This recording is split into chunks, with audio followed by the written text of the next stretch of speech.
Hello दोस्तों, स्वागत है एक बार फिर से आप सभी का आपके अपने यूट्यूब चैनल एग्जाम अपडेट्स में। दोस्तों आज की वीडियो में मैं आप सभी के लाया हूँ आपके यूपी पॉलिटिक इंट्रेंस एग्जाम 2020 का ग्रुप ए का आंसर की।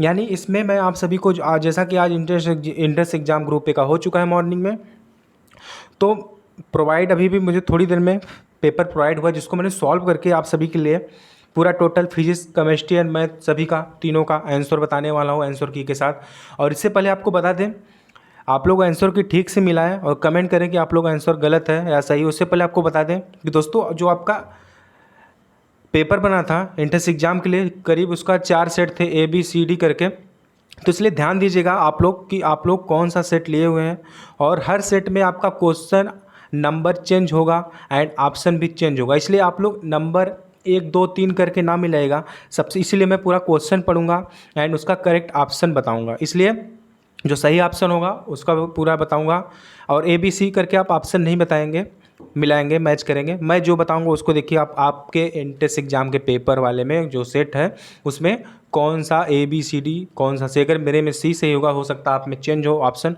तो आपका B सही हो सकता है। इसलिए आप लोग जो मैं आंसर बताऊंगा उसको मैच करेगा, और क्वेश्चन भी नंबर भी चेंज होता है। इसलिए आप फटाफट देखिएगा कि ये वाला क्वेश्चन जो मैं पढ़ रहा हूँ, ये वाला क्वेश्चन आपके किस किस नंबर पे, अगर ये 5वें नंबर हो सकता है आपका ये वाला क्वेश्चन पहला वाला, इस पे पहला क्वेश्चन हो सकता है आपका छठवें नंबर पे वाला क्वेश्चन है। इसलिए आप क्वेश्चन भी ध्यान से पढ़िएगा, समझिएगा, फिर मैच करिएगा, फिर कमेंट करिएगा।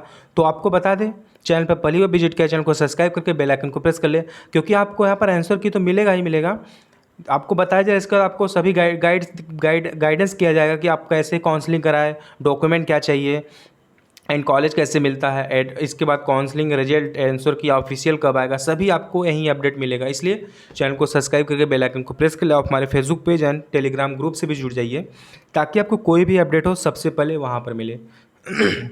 तो चलिए क्वेश्चन शुरू करते हैं पहले से, और ये पार्ट 1 है, भाग फर्स्ट होगा आपका पहला वाला जो भौतिक शास्त्र यानी फिजिक्स है, जिसमें 25 क्वेश्चन है। पूरा टोटल सॉल्व क्वेश्चन मैं बताऊंगा। हालांकि मैं दोस्तों आपको बता क्वेश्चन सॉल्व कर चुका हूं, लेकिन क्वेश्चन आपको इसमें सॉल्व करके नहीं बताऊंगा, क्योंकि अगर सॉल्व करके बताया जाएगा तो आपका टाइम बहुत ज़्यादा चला जाएगा। हालांकि इसको आंसर की के थ्रू बताना है। आप लोग बस क्वेश्चन सुनिए, देखिए कौन सा आंसर सही मैं बताऊँ, उसको जाके डायरेक्टली मैच करिए, और आप हमें कमेंट में बताएं कि आपका कितना क्वेश्चन सही हुआ। और एक चीज़ और बता दें, हालांकि सभी क्वेश्चन को मैंने बहुत केयरफुली सॉल्व करने की कोशिश की है।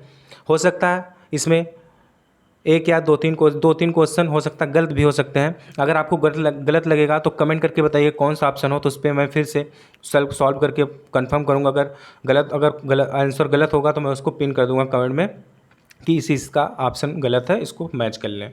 तो कमेंट करके बताइए, और वीडियो को लाइक करके शेयर जरूर करिए ताकि सभी को पता चले आंसर के बारे में। तो चलिए भौतिक शास्त्र फर्स्ट क्वेश्चन ध्यान से सुनिए, हो सकता है आपका क्वेश्चन चेंज हो, इसलिए क्वेश्चन मैच करिएगा अलग से। एंड चलिए शुरू करते हैं आप सभी का। तो फ्रेंड देखिए पहला क्वेश्चन आपका कह रहा है कि 0 डिग्री सेल्सियस की 2 किग्रा बर्फ को 20 डिग्री सेल्सियस के 8 किलोग्राम पानी के साथ मिश्रित किया जाता है, तो मिश्रण का अंतिम ताप होगा। तो इसका जो करेक्ट आंसर दोस्तों आपको बता दें क्या होगा, ऑप्शन बी करेक्ट होगा, 0 डिग्री सेल्सियस। आप लोग फटाफट मैच करिए, देखिए कौन सा करेक्ट आंसर है। तो जो आपका इसका करेक्ट आंसर होगा आपका 0 डिग्री सेल्सियस, ऑप्शन बी होगा अंतिम ताप, क्योंकि सभी मैच हो जाएंगे, मिक्सअप होकर फिर से टेम्परेचर इक्वल होगा और 0 डिग्री सेल्सियस हो जाएगा, इसलिए ऑप्शन बी करेक्ट होगा। तो मैच करिएगा, देखिए आपका क्वेश्चन एंड ऑप्शन सही है तो मैच करते जाइए, नहीं तो हो सकता है क्वेश्चन एंड ऑप्शन आगे पीछे हो तो आप लोग मैच करते जाइए। चलिए वही दूसरे क्वेश्चन की बात करते हैं।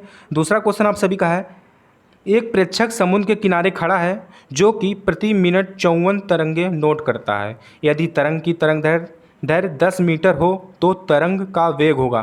तो तरंग का वेग पूछ रहा है, तो तरंग का वेग जो दोस्तों करेक्ट ऑप्शन होगा इसमें क्या, ऑप्शन डी क्या, 9 मीटर पर सेकेंड, यानी जो 9 मीटर पर सेकेंड उसका जो है तरंग का वेग होगा। मैच करिएगा, देखिए कौन सा सही है, कमेंट करके बताइएगा, लाइक जरूर करिएगा, अपने फ्रेंड के साथ भी शेयर करिएगा। देखिए तीसरा क्वेश्चन है, 2 समांतर तार जिसमें प्रत्येक में एक निश्चित विद्युत धारा I प्रवाहित हो रही है के बीच में प्रतिकर्षण बल F लग रहा है। यदि प्रत्येक में विद्युत धारा को दोगुना कर दिया जाए तो बल हो जाएगा। तो इसका करेक्ट आंसर देखिए आपका हो जाएगा ऑप्शन सी, क्या, ऑप्शन सी करेक्ट आंसर होगा इसका क्या, 4/F जो है इसका हो जाएगा ऑप्शन सी करेक्ट। चलिए चौथे क्वेश्चन को बढ़ते हैं। चौथा क्वेश्चन देखिए आप सभी का क्या है। चौथा क्वेश्चन है 5 किलोग्राम की एक बंदूक से 0.01 किलोग्राम की गोली चलाई जाती है। यदि गोली का प्रारंभिक वेग 250 मीटर सेकंड हो तो बंदूक किस गति से झटका देगा। यानी जो आपका बंदूक अगर उसको चलाया जाए तो किस गति से झटका देगा। तो उसका ऑप्शन ये होगा, क्योंकि वो अपोजिट साइड में आपका झटका देगा, इसलिए माइनस में होगा क्या, ऑप्शन ए करेक्ट होगा क्या, 0.25 मीटर पर सेकेंड, ऑप्शन ए। मैच करिए, देखिए कौन सा आपका ऑप्शन सही है, जरूर बताइएगा सही है कि गलत। पांचवा क्वेश्चन देखिए। पांचवा क्वेश्चन आप सभी का कह रहा है कि एक हवाई जहाज 400 मीटर उत्तर जाता है, फिर 300 मीटर पश्चिम जाता है, उसके बाद 1200 मीटर ऊर्ध्वाधर ऊपर की ओर चला जाता है, तो इसका प्रारंभिक बिंदु से विस्थापन होगा। प्रारंभिक बिंदु से विस्थापन पूछ रहा है, तो फ्रेंड्स इसका करेक्ट आंसर आपका ऑप्शन ए होगा क्या, 1300 मीटर। चलिए छठवें क्वेश्चन को बढ़ते हैं। छठवां क्वेश्चन देखिए आपका क्या कह रहा है। छठवां क्वेश्चन की थोड़ा सा इसमें ब्लर हो गया थोड़ा सा, क्योंकि पीडीएफ बनाने में प्रॉब्लम हो गई, क्योंकि मेरे पास पीडीएफ नहीं था, दूसरे से मंगाया गया है। तो आप छठवां क्वेश्चन कर रहा है, एक ओम प्रतिरोध के एक तार को इस प्रकार खींचा जाता है कि उसका व्यास 0.25% परिवर्तित हो जाता है, तो तार के प्रतिरोध में प्रतिशत परिवर्तन होगा।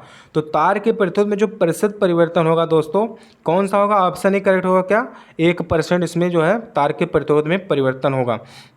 चलिए सातवां क्वेश्चन देखिए क्या कह रहा है। सातवां क्वेश्चन आपका कह रहा है कि एक लैंप 60 वाट 220 वोल्ट अंकित है, इसे 220 वोल्ट पर चलाया जाता है, तो ऊर्जा खपत की दर होगी। इस टाइप का क्वेश्चन मैंने आपका न्यूमेरिकल में फिजिक्स में कराया था, जो लोग देखे होंगे सिंपल तरीके से कर लिए होंगे। काफ़ी ज़्यादा क्वेश्चन मैंने प्रीवियस का सेलेक्ट किया था, उसमें से फंसा है, तो अगर जो लोग देखे होंगे ध्यान से तो उन लोगों को अच्छे तरीके से सॉल्व कर लेंगे। हालांकि कुछ क्वेश्चन हार्ड भी हैं, कुछ कठिन है, लेकिन मॉडरेट कर सकते हैं, ज़्यादा ना कठिन है ज़्यादा कर सरल। तो इसका जो करेक्ट आंसर होगा, कितना ऊर्जा खपत होगा, कितना होगा आप सभी का, ऑप्शन ए करेक्ट होगा, 50 जूल पर सेकेंड ऊर्जा इसकी खपत होगी। चलिए आठवां क्वेश्चन देखते हैं। आठवां क्वेश्चन कह रहा है एक 4 किलोग्राम का द्रव्यमान तथा दूसरा 1 किलोग्राम का द्रव्यमान एक समान गति ऊर्जा से गति कर रहे हैं, उनके रेखीय संवेग का अनुपात होगा। उनके रेखीय संवेग का अनुपात पूछ रहा है, तो उनके रेखीय संवेग का अनुपात दोस्तों आपका हो जाएगा ऑप्शन बी करेक्ट क्या, 2:1। सभी लोग ध्यान से मैच करते जाइए, क्योंकि क्वेश्चन एंड आंसर का ऑप्शन जो है अलग अलग है, इसलिए ऑप्शन और क्वेश्चन दोनों मैच करते जाइएगा, इसलिए मैं क्वेश्चन और ऑप्शन दोनों बता रहा हूँ। चलिए नौवां क्वेश्चन देखिए क्या है। दो लेंस जिसकी क्षमता जो है आपका 25 डायोप्टर और 1.5 डायोप्टर है को एक साथ संयोजित किया जाता है, तो नए लेंस का फोकस दूरी होगा। इस टाइप का भी न्यूमेरिकल मैंने बताया था। देखिए तो इसका जो करेक्ट आंसर होगा क्या होगा आपका, ऑप्शन डी 25 सेमी आपका जो है फोकस दूरी होगा। 100 अपॉन एफ कर देंगे तो। चलिए 10वां क्वेश्चन देखिए। 10वां क्वेश्चन की 5 एक समान प्रतिरोध जो श्रेणी क्रम में जुड़े हैं से 5 वाट की पावर उत्सर्जित होती है, यदि उनको समांतर क्रम में जोड़ दिया जाए तो उत्सर्जित पावर होगी। तो इसका जो करेक्ट आंसर होगा दोस्तों आपका ऑप्शन कौन सा होगा, इसका 10वें का ऑप्शन ए हो जाएगा, 125 वाट उत्सर्जित पावर होगी। चलिए 11वां क्वेश्चन देखते हैं। 11वां क्वेश्चन आपका कह रहा है 2000 ग्राम पानी का ताप 10 डिग्री सेल्सियस से 50 डिग्री सेल्सियस तक बढ़ाने के लिए आवश्यक ऊष्मा की मात्रा होगी।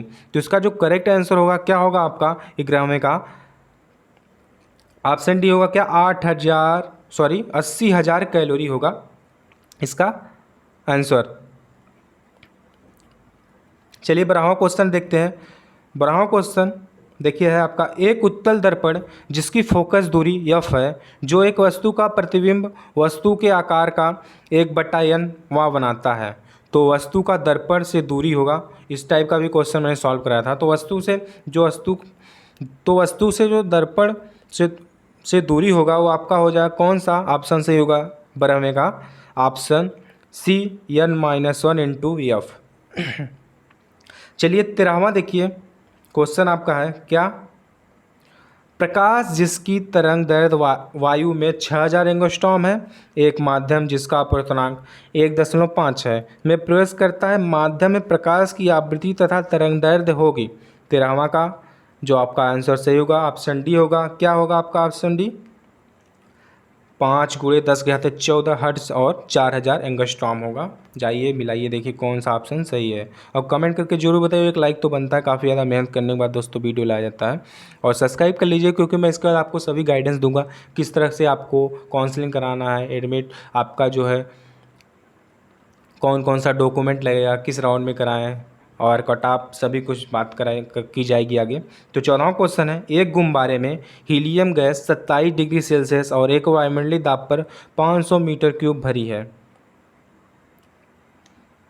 हीलियम गैस का आयतन -3 डिग्री सेल्सियस और 0.5 वायुमंडलीय दाब पर होगा। तो आयतन पूछ रहा है। 14वां का जो करेक्ट आंसर होगा आपका क्या, ऑप्शन सी क्या 900 मीटर क्यूब होगा। चलिए 15वां क्वेश्चन देखते हैं। 15वां क्वेश्चन देखिए कह रहा है, थोड़ा सा ब्लर में पढ़ दे रहा हूँ, समझ ध्यान से सुनिएगा कि एक कार विरामावस्था में नियत दर ए से कुछ समय के लिए त्वरित की जाती है। इसके बाद कार नियत दर बी से अवमंदित कर दी जाती है और कार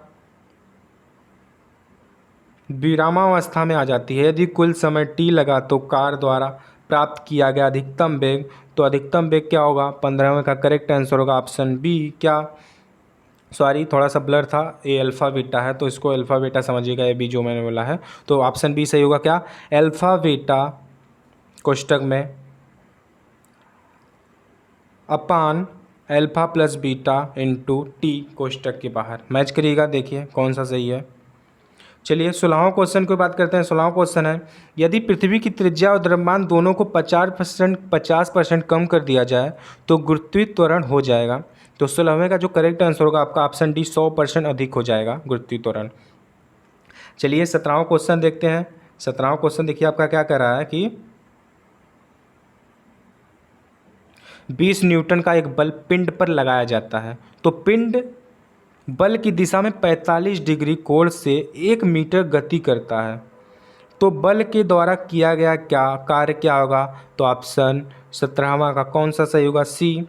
ऑप्शन सी जो है 17वां क्या है, ऑप्शन सी सही होगा क्या, 10√10 जूल होगा इसका करेक्ट आंसर। चलिए 18वां क्वेश्चन की बात करते हैं। 18वां क्वेश्चन आपका, एक ही पदार्थ के दो गोले जिसकी त्रिज्या r और 2r है, एक दूसरे के संपर्क में रखे हैं, उनके बीच लगने वाले आकर्षण बल का मान समानुपाती होगा। जो उनका आकर्षण बल का मान है किसके समानुपाती होगा। तो आपका जो 18वें का करेक्ट आंसर होगा आपका ऑप्शन बी होगा क्या, r के पावर 4 होगा। चलिए 19वें क्वेश्चन को बढ़ते हैं। 19वां क्वेश्चन कह रहा है आपका कि थोड़ा सा हार्ड क्वेश्चन है कि किसी क्षण एक कुंडली के साथ 8 × 10⁻⁴ वेबर का चुंबकीय फ्लक्स का संबंध है। 0.2 सेकेंड के पश्चात वह बदलकर 4 × 10⁻⁴ वेबर हो जाता है। कुंडली में प्रेरित विद्युत वाहक बल का मान, यानी जो कुंडली में प्रेरित विद्युत वाहक बल उत्पन्न होगा उसको पूछ रहा है। तो इसका 19वां जो करेक्ट ऑप्शन हो जाएगा आपका ऑप्शन डी 0.2 मिली वोल्ट का त्वरण आपका विद्युत वाहक बल परिवर्तित होगा। चलिए 20वां क्वेश्चन है। 20वां क्वेश्चन है आपका, एक लेज़र सिग्नल चंद्रमा पर भेजा जाता है जो टी सेकंड में वापस आता है। यदि प्रकाश की चाल सी हो तो चंद्रमा की दूरी प्रेक्षक से होगी। तो ऑप्शन ए सही होगा इसका आपका क्या, CT/2 करेक्ट आंसर होगा। चलिए 21वां को आप लोग क्वेश्चन में और ऑप्शन दोनों मैच करते रहिए, क्योंकि आगे पीछे होगा, सेट अलग अलग होते हैं। 21वां क्वेश्चन है, एक चालक में 3 मिली एम्पियर की विद्युत धारा प्रवाहित हो रही है। इसमें से 1 मीटर में बहने वाले इलेक्ट्रॉन की संख्या लगभग होगी। तो इलेक्ट्रॉन की संख्या लगभग होगी, देखिए 21वें का करेक्ट आंसर आपका हो जाएगा 10⁻18। ऑप्शन सी से होगा 10⁻18 जो करेक्ट आंसर इसका होगा। एंड चलिए 22वें क्वेश्चन को चलते हैं। 22वां क्वेश्चन देखिए क्या आपका कि एक 4 न्यूटन का एक समान बल एक 40 किलोग्राम के पिंड पर 2 मीटर की दूरी तक कार्य करता है। पिंड के द्वारा प्राप्त की गई गतिज ऊर्जा होगी। तो 22वां का जो करेक्ट आंसर होगा आपका 8 जूल होगा, जो ऑप्शन बी है सही होगा 8 जूल।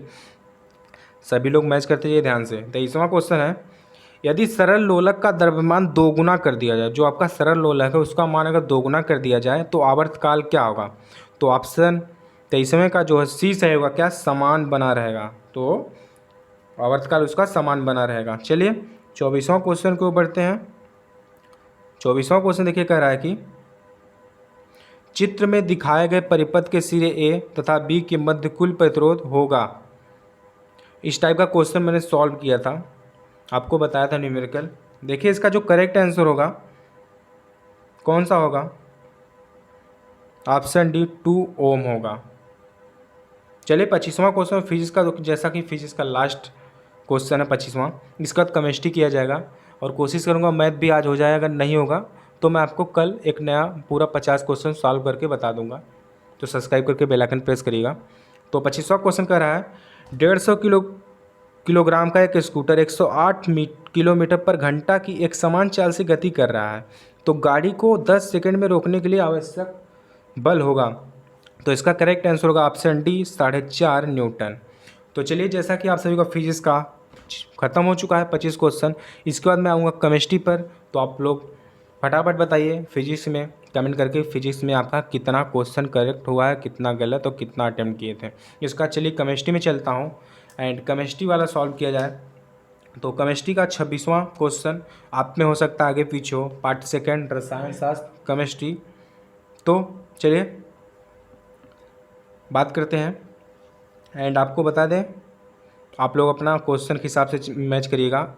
मेरा क्वेश्चन हो सकता है आगे पीछे हो, आपका भी आगे पीछे होगा। तो 26वां क्वेश्चन कह रहा है यौगिक का यूपीएससी नाम पूछ रहा है CH3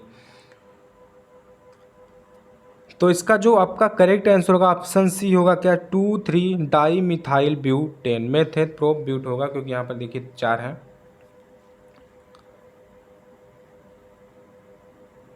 चलिए 27वां क्वेश्चन देखिए आपका कह रहा है, 27वां क्वेश्चन है जो आपका कि निम्नलिखित अपक्रिया में x का मान होगा, यानी जो अपक्रिया दिया है Na2CO3 प्लस, यहाँ पर देखिए Z दिया है, Z की जगह हम x दिया है, x HCl टेंस जो आपका अपक्रिया कराएगा तो 2NaCl plus CO2 plus 2 plus आपका H2O बनाना है। तो इसके लिए हमें क्या करना है, अपक्रिया को जो संतुलित करना है समीकरण को, तो x के मान में हम लोग क्या रखेंगे 2, अगर 2 रखेंगे तो आपका दोनों साइड जो है इक्वल हो जाएगा, यानी संतुलित हो जाएगा। तो ऑप्शन 27 को जो ऑप्शन ए होगा सही होगा, 2 x का मान 2 होगा। 28वां क्वेश्चन देखिए, 28वां क्वेश्चन जो आपका कह रहा है कि निम्न में से कौन सा एक रिडॉक्स अपक्रिया का उदाहरण नहीं, यानी रिडॉक्स अपक्रिया का उदाहरण नहीं पूछ रहा है। तो इसका जो करेक्ट आंसर होगा option C BaCl2 plus H2SO4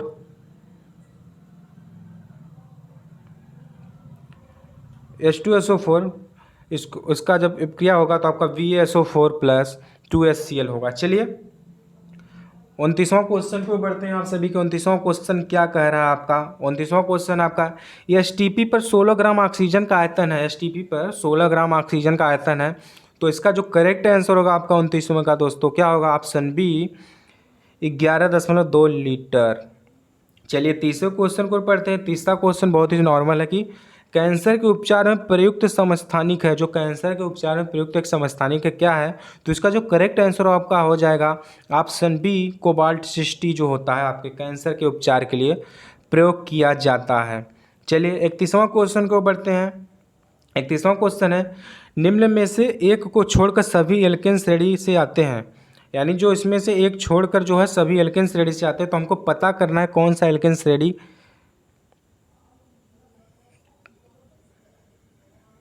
alkene श्रेणी से छोड़कर आते हैं, यानी कौन सा एल्केन श्रेणी जो है आते हैं। तो देखिए यहाँ पर जो आपका होगा करेक्ट आंसर 31वें का ऑप्शन बी C4H6 हो जाएगा करेक्ट आंसर। चलिए 32वां क्वेश्चन को बढ़ते हैं। 32वां क्वेश्चन आपका कह रहा है कि 32 वाला कि 100 ग्राम कैल्शियम 100 ग्राम CaCO3 गर्म करने पर 4.4 ग्राम कार्बन डाइऑक्साइड तथा 56 ग्राम CO देता है, उपयुक्त प्रेक्षण सहमत है। तो ऑप्शन ए कौन सा सही, इसमें ऑप्शन कौन सा सही होगा आपका 32वां, ऑप्शन ए सही होगा, द्रव्यमान संरक्षण के नियम से आपका जो है प्रेक्षण सहमत है। 33वां क्वेश्चन कह रहा है आपका, 33वां क्वेश्चन क्या कह रहा है आपका कि जल की अस्थायी कठोरता निम्न की उपस्थिति के कारण होती है। जो जल की अस्थायी कठोरता निम्न किसके कारण होती है। तो 33वां का जो करेक्ट आंसर होगा आपको बताया भी गया होगा टॉप 10 क्वेश्चन में। तो इसका करेक्ट आंसर होगा आपका ऑप्शन बी कैल्शियम एवं मैग्नीशियम के क्लोराइड एवं सल्फेट के कारण होगा।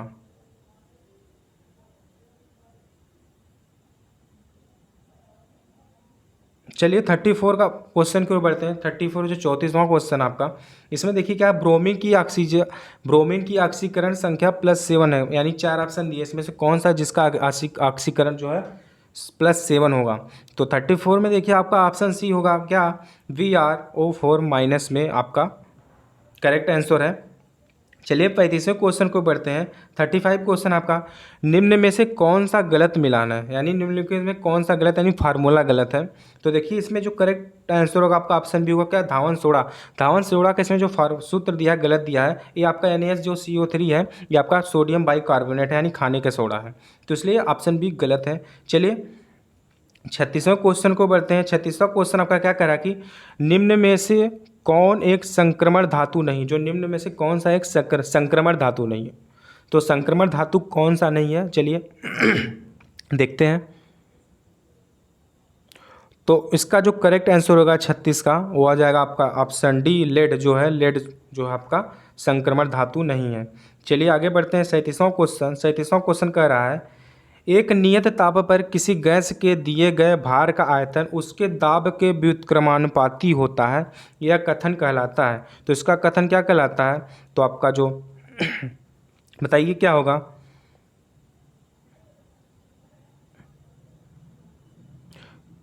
तो इसका 37 का जो आपका एक हो जाएगा ऑप्शन ए, बायल का नियम जो होता है। थोड़ा सा इसमें कन्फ्यूजन है मुझे, बायल का नियम होगा, लेकिन आप लोग कंफर्म करके बताइएगा, नहीं तो मैं पिन कर दूंगा।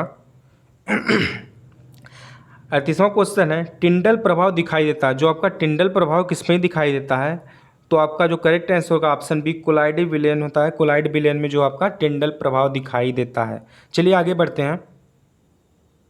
तो आगे बढ़िए, देखिए क्या है। 39वां क्वेश्चन कह रहा है कि एक यौगिक का तुल्यांकी भार 9 है, एक यौगिक का तुल्यांकी भार 9 है तथा उसके क्लोराइड का सूत्र MCl3 है, उस यौगिक का अणुभार होगा। तो उस यौगिक का अणुभार पूछ रहा है, तो इसका करेक्ट आंसर होगा आपका 29वां का 27, ऑप्शन सी सही होगा 27। चलिए 40वां क्वेश्चन को बढ़ते हैं कि निम्न में से कौन सा यौगिक आयनिक यौगिक है, यानी 4 ऑप्शन दिए, इनमें से कौन सा यौगिक आयनिक है पूछ रहा है। तो इसका करेक्ट आंसर होगा आपका 40वें का ऑप्शन बी, KCl जो है आपका आयनिक यौगिक है। चलिए 41वें क्वेश्चन को बढ़ते हैं। बहुत ही सिंपल क्वेश्चन की ऑक्टेन संख्या का मान 0 है, ऑक्टेन संख्या का मान 0 है। तो ऑप्शन इसका हो जाएगा आपका 41वां का ऑप्शन सी, आइसो ऑक्टेन जो है करेक्ट आंसर हो जाएगा ऑप्शन सी, आइसो ऑक्टेन। 42वां क्वेश्चन बताने से पहले आपको बता दूं, आप लोग को अभी बहुत सारे इंपॉर्टेंट चीज़ें जानने हैं। जो नए स्टूडेंट है, काउंसलिंग कैसे कराना है, एडमिट और साथ में कौन कौन सा डॉक्यूमेंट है, कितने राउंड में काउंसलिंग होगा, कैसे कराना है, किस तरह से कॉलेज चूज़ करें, बेस्ट ब्रांच, कट ऑफ, सभी के बारे में बात की जाएगी। इसलिए आप कमेंट करके बताइए एंड सब्सक्राइब करके बेल आइकन को प्रेस करें, ताकि आपको कोई भी अपडेट हो सबसे पहले मिलेगा। बेल आइकन पे ऑल वाले ऑप्शन पे क्लिक करिएगा और आप हमारे Facebook page and Telegram group से जुड़ जाइए, क्योंकि वहाँ पर भी छोटे छोटे अपडेट मिलते रहते हैं, जिसका लिंक डिस्क्रिप्शन में मिल जाएगा। चलिए 42वां क्वेश्चन पूछ रहे हैं कि एसिटिलीन में सहसंयोजी बंधों की संख्या होती है, जो एसिटिलीन होती है उसमें सहसंयोजों की बंधों की संख्या होती है। 42वां का जो ऑप्शन करेक्ट होगा ऑप्शन सी होगा 5, ऑप्शन सी होगा 5। 43वां क्वेश्चन आपका कि कार्बन का सर्वाधिक प्रतिशत उपस्थित है। 43वां क्वेश्चन देखिए आपका है कि कार्बन का सर्वाधिक प्रतिशत उपस्थित है, सबसे ज़्यादा जो कार्बन की उपस्थित संख्या कौन सा होगा। 43वें का ऑप्शन होगा ऑप्शन ए, एंथ्रासाइट कोल में जो है सबसे ज़्यादा कार्बन पाया जाता है। 44वां क्वेश्चन है, रेडियो एक्टिविता एक गुण है, रेडियो एक्टिविता एक गुण है कौन सा। ऑप्शन ए हो जाएगा आपका नाभिकीय गुण, नाभिक का गुण है। 45वां क्वेश्चन आपका कि आवर्त सारणी में सर्वाधिक ऋण विद्युतीय तत्व है, जो आवर्त सारणी उसमें सर्वाधिक ऋण विद्युतीय तत्व कौन सा है। तो इसका हो जाएगा आपका, इसका जो करेक्ट आंसर होगा आपका 45वां का ऑप्शन डी, फ्लोरीन हो जाएगा इसका करेक्ट आंसर। चलिए 46वां क्वेश्चन है आपका कि आयरन के ऑक्साइड का मूलानुपाती सूत्र होगा, जिसमें आयरन 69.9% था, ऑक्सीजन 30.1% भार है। तो इसका जो करेक्ट आंसर होगा आपका 46वां का ऑप्शन बी, या फिर 2O3। एंड 47 क्वेश्चन आपका एप्सम एलम का सूत्र, एप्सम एलम का जो सूत्र होता है ऑप्शन ए करेक्ट होगा MgSO4 × 7H2O। एंड 48वां का क्वेश्चन जो है आपका 48वां क्वेश्चन आपका कि निम्न में से किस युग में संयोजी इलेक्ट्रॉनों की संख्या भिन्न होती है। जो संयोजी इलेक्ट्रॉनों की संख्या भिन्न होगा आपका 48 का करेक्ट आंसर ऑप्शन होगा option D Mg2+, Mn2+। And 49वां क्वेश्चन आपका है कि निम्न में से कौन सा चक्रीय यौगिक नहीं है। तो निम्न में से चक्रीय यौगिक नहीं है, इसका होगा 49वां का करेक्ट आंसर आपका option neopentane, option A correct होगा नियोपेंटेन। एंड 50वां है टेफ्लॉन एक बहुलक है, टेफ्लॉन एक बहुलक है कौन सा। 50वां का ऑप्शन बी सही होगा CF2 सिंगल बॉन्ड CF2 टेट्राफ्लोरोएथिलीन।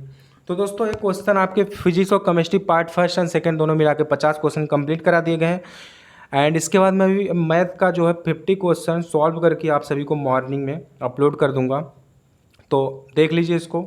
जल्द ही मैथ का भी आ जाएगा, तो इसलिए चैनल को सब्सक्राइब करके बेल आइकन प्रेस कर लें और जल्दी से बताएं आपको 50 क्वेश्चन में कितना करेक्ट हुआ है और कितना अटेम्प्ट किए थे, कितना सही हुआ है। तो चलिए मिलते हैं अपडेट के साथ, नए अपडेट्स नए वीडियो के साथ, नए आंसर की के साथ आपका मैथ का। धन्यवाद दोस्तों, जय हिंद, जय भारत, वंदे मातरम, all the best, thank you for watching.